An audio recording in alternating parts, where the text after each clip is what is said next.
अगर भगवान भूत अधिपति भगवान शंकर का स्मरण कर कर, पंचाक्षर मंत्र का स्मरण कर कर अगर आप पूजन में बैठ रहे हैं, लक्ष्मी पूजन कर रहे हैं, तो ये पक्का है अगर हमसे कुछ त्रुटि हो भी गई तो भगवान भोलेनाथ उसको क्षमा कर देंगे। और माता से निवेदन करना, हे लक्ष्मी मैया, हे वैभव लक्ष्मी, हे माता अष्टलक्ष्मी, हे माँ संतान लक्ष्मी, धान्य लक्ष्मी, वैभव लक्ष्मी, प्रतिष्ठा लक्ष्मी, यश लक्ष्मी, कीर्ति लक्ष्मी, आरोग्य लक्ष्मी, संतान लक्ष्मी, हे माँ ऐसी कृपा करिए, आप हमारे घर से रुष्ट होकर ना जाइएगा। ये घर, ये परिवार, ये सब आपका है, सब आपका है, ये किसी दूसरे का नहीं। मां पूजन करते समय माता लक्ष्मी से जरूर कहें, मां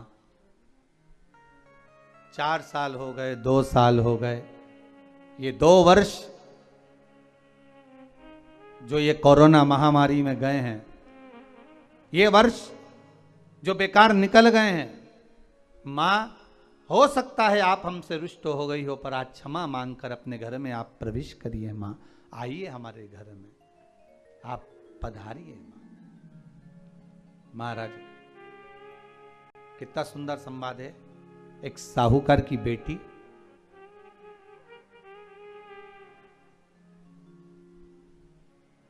साहूकार की पुत्री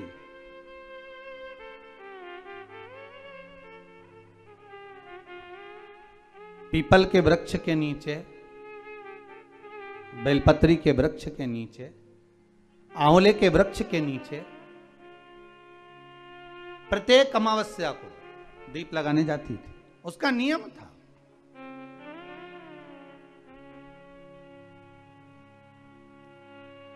साहूकार की पुत्री प्रत्येक अमावस्या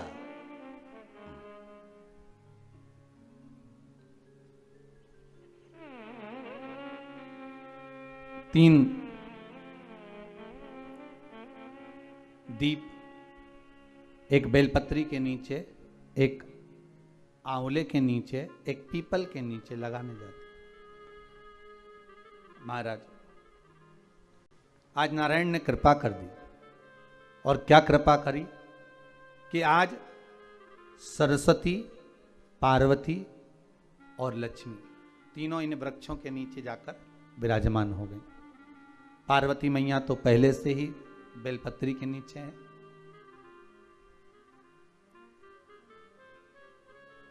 स्वयं सरस्वती मैया, लक्ष्मी मैया आंवले और पीपल के नीचे विराजमान हो गई। अब आज तीनों देवियों में बात हो रही है, आज तीनों देवियों में चर्चा हो रही है कि यदि आज अगर कोई दीप लगाने आया और पहला दीप जिसका लगेगा, तो ये पक्का है कि मैं लक्ष्मी उसके घर में प्रवेश करूंगी।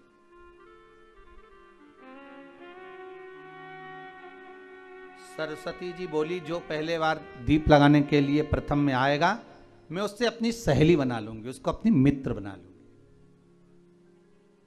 पार्वती जी बोली, जो प्रथम दीप लगाने आएगा, पार्वती जी कहती हैं, मैं भगवान शिव से कहकर उनका कल्याण करवा दूंगी। अब ये साहूकार की बेटी, वो साहूकार जो कहने का तो साहूकार था, धन पूर्व में बहुत था, पर अब इसके पास में कुछ भी नहीं बचा था।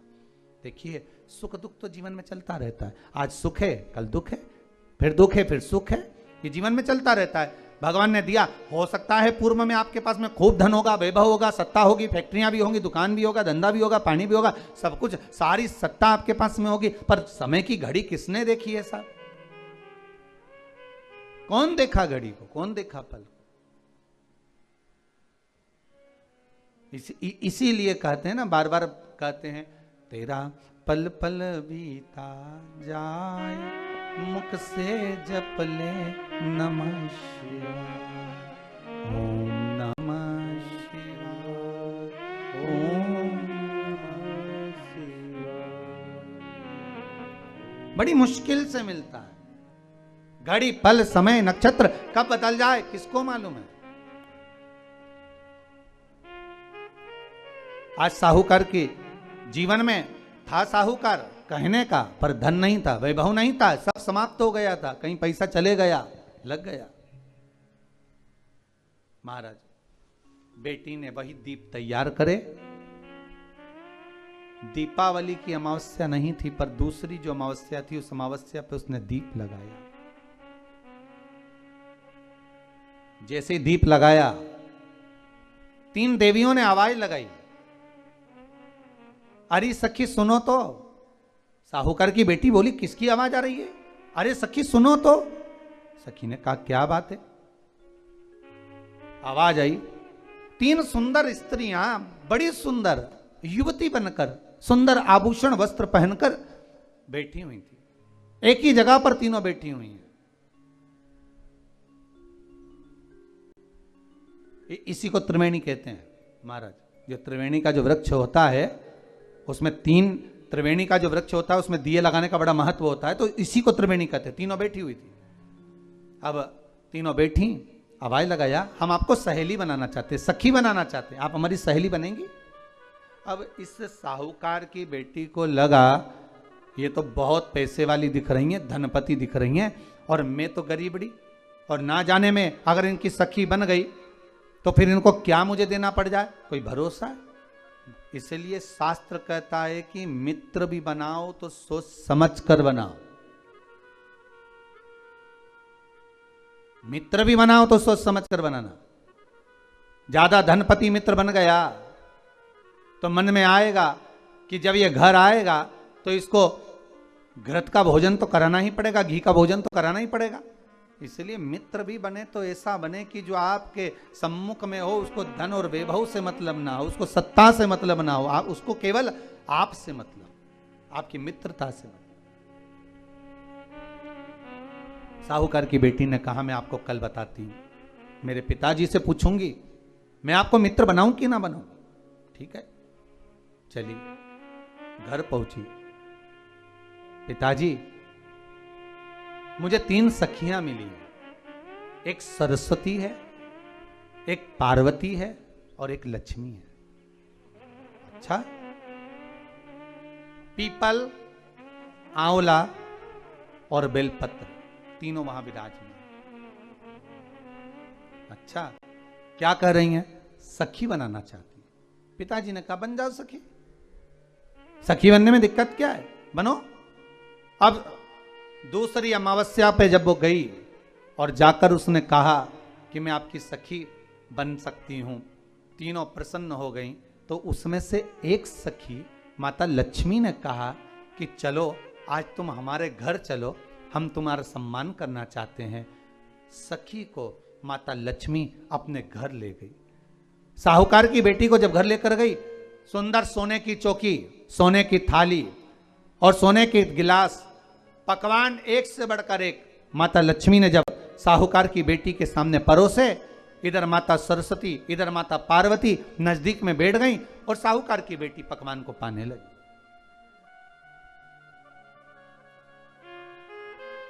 साहूकार की बेटी पकवानों को पा रही है, भोजन ग्रहण कर रही है। अब भोजन करने के बाद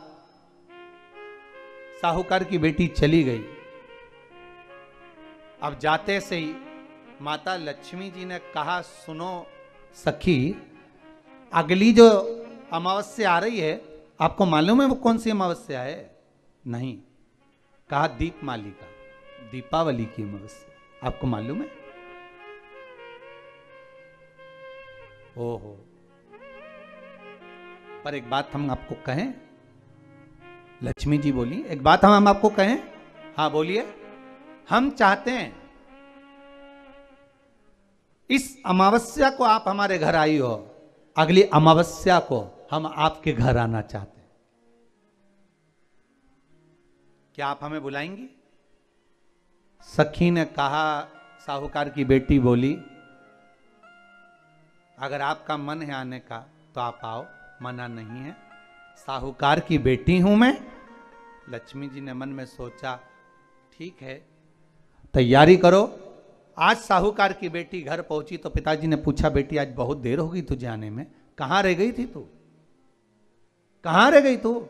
बेटी कहती है, 3 सखियों के घर गई थी, आने में देरी हो गई, पर मेरी सहेली माता लक्ष्मी जी कह रही हैं कि अमावस्या के दिन मैं तुम्हारे घर में आऊंगी। तो पिताजी ने कहा उसमें क्या दिक्कत है, तैयारी करो। तो पिताजी घर में अपने खाने के लिए तो कुछ नहीं, तो माता लक्ष्मी को क्या खिलाएंगे।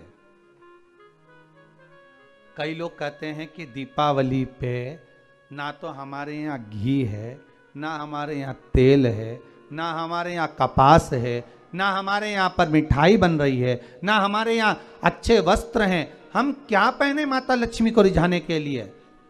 परशु महापुराण की कथा कहती है अगर आपका भरोसा, आपका विश्वास, आपकी दृढ़ता परमात्मा के चरणों में लगी है तो परमात्मा लक्ष्मी पूजन की व्यवस्था भी वही कर देगा कि लक्ष्मी जी का सम्मान कैसे करना, आदर कैसे करना है।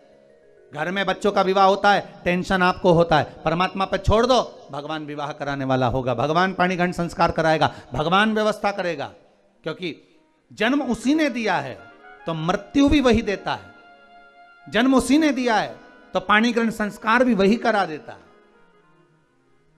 क्यों सोचना। साहूकार ने कहा बेटी तो इतनी जल्दी हिम्मत हार गई कि तेरे घर में कुछ नहीं है। गाय का गोबर ला, लीपन कर, घर को पोंछ, कचरा उठाकर बाहर फेंकिया। पिताजी घर में तो कचरा भी नहीं है कि जिसका प्रयोग करा जाए, कचरा उठाकर बाहर फेंकिया। चौक पिताजी चौक पूरने के लिए तो मेरे पास में कुछ है ही नहीं, जो दीवार पर पोत रही है वही मिट्टी को पोत दे, चौक पूर। उनके घर गई थी, सोने की चौकी पर सुंदर आनंदमय भाव से बिठाया है मुझे, सुंदर सोने की थाली में भोजन कराया है मुझे, अब मैं क्या दूं। पिताजी कहते हैं अगर लक्ष्मी आपकी सहेली अगर आ रही है, बड़ी धनपति है, तो व्यवस्था भी वही करेगी। अब लक्ष्मी तो जाने की तैयारी में, सरस्वती उनके साथ जाने की तैयारी में, पर माता पार्वती नहीं गई। माता पार्वती ने कहा आज मैं नहीं जाऊंगी। क्यों? आज मुझे अमावस्या का दिन है ना, इसलिए बेलपत्री के पेड़ के नीचे मुझे रहना पड़ेगा। तो माता पार्वती बेलपत्र के पेड़ के नीचे रुक गई। अब ये दोनों जाने के लिए तैयारी करी, लक्ष्मी और सरस्वती जाने लगी, साथ में उन्होंने गणेश जी को ले लिया, रिद्धि सिद्धि को ले लिया और साहूकार के यहाँ जा रही हैं। जैसे ही साहूकार के यहाँ जा रही थी, इतनी देर में माता पार्वती को लगा कि इसके पास में जिमाने के लिए, रखने के लिए कुछ नहीं है। माता पार्वती ने एक चील का रूप लिया और उड़ती हुई एक राजकुमारी के हार को, रतन जड़ित हार को लेकर मां पार्वती गई और साहूकार के घर में उस फेंक दिया। साहूकार के दरवाजे पर जैसे फेंका, बेटी ने झाड़ू लगाते समय देखा कि कचरा, ये हार कहां से आ गया। पिताजी को दिखाया, अल्लाह मैं जाऊं, और साहूकार लेकर गया हार को। जो सेठ को दिखाया, महाराज ये हार तो करोड़ों का है, कोई साधारण नहीं। धन मिला तो सबसे पहले जाकर एक सुंदर चौरंग लाया, पाटा लाया, उस पाटे पर सुंदर वस्त्र बिछाया और माता लक्ष्मी के आदर की तैयारी के लिए सुंदर सुंदर घर में पकवान बनने लगे साहब। और सुंदर सुंदर पकवान बने। जैसी लक्ष्मी घर में प्रवेश करी, सरस्वती प्रवेश करी, गणेश प्रवेश करे, रिद्धि सिद्धि प्रवेश करी, लक्ष्मी जी ने पहला संबोधन कहा, क्यों सखी तू तो कह रही थी कि मेरे पास में कुछ भी नहीं, फिर इतना सारा सामग्री कहां से आ गई। सखी कहती है मेरे पिताजी कहते थे जिसके मंदिर में दिया लगाया है, जिस वृक्ष के नीचे दिया लगा कर आई है, जहां जिस देवता को पूछ कर आई है, विपदा की घड़ी में वही देवता आकर खड़े होते हैं। ना जाने कहां से हार मिल गया, ना जाने कब प्रसाद बन गया। लक्ष्मी जी ने ध्यान लगा कर देखा आखिर पार्वती क्यों नहीं आई थी। समझ में आ गया कि एक सखी पूरी व्यवस्था करने में लग गई थी। ऐसी है मेरी माँ लक्ष्मी, ऐसी है माँ पार्वती, ऐसी है माँ सरस्वती। उनकी आराधना 3 दिन से आप पाटा लगाकर पूजन कर रहे हो। आज भी दीपावली का पूजन भी आपको ऐसे ही करना है।